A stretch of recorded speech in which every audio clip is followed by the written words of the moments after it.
카톨릭은 1415년 콘스탄츠 공의회에서 평신도들에게 성찬의 권한을 제한했습니다. 이는 평신도들에게는 보이는 말씀이 제한되었다는 것입니다. 그래서 루터가 종교개혁을 일으키면서 하나님의 말씀을 평신도들에게 들려줘야 된다는 것을 주장했을 때 보이는 말씀인 빵과 포도주도 거기에 포함되어 있었습니다. 차별이 없어야 한다는 것은 단순한 박의 정신을 실천하라는 것이 아닙니다. 이것은 그리스도의 가치가 포함된 하나님의 형상이 그 한 사람 속에 들어왔기 때문입니다.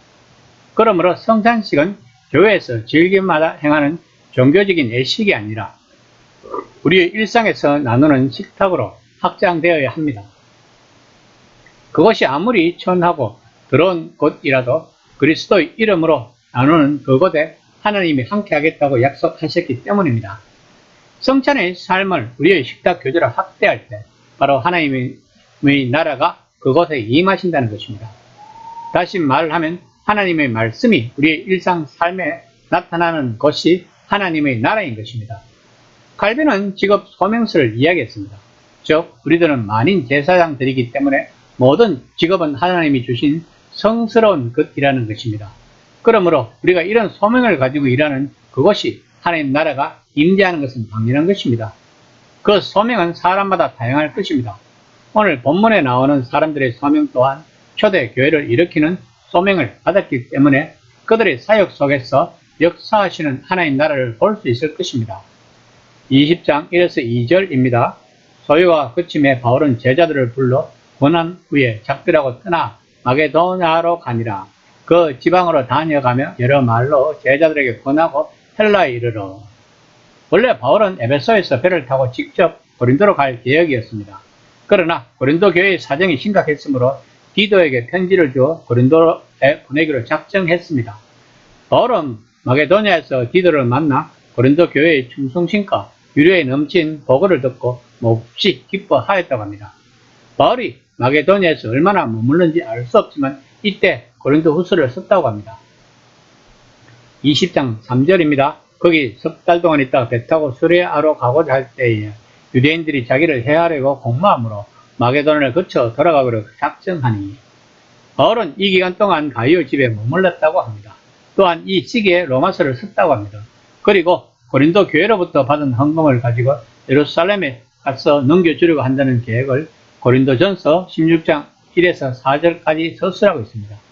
바울 일행이 갱그레아에서 배를 타려고 했지만 유대인들이 해치려 한다는 것을 알았기 때문에 육로를 통해 마게도냐를 거쳐 가기로 결정한 것입니다. 20장 4절입니다. 아시아까지 함께 가는 자는 베레아 사람 브로의 아들 소바드와 데살로니가 사람 아리스다고와 세군도와 더베 사람 가이오 및 디모데와 아시아 사람 두기고와 드로비보라.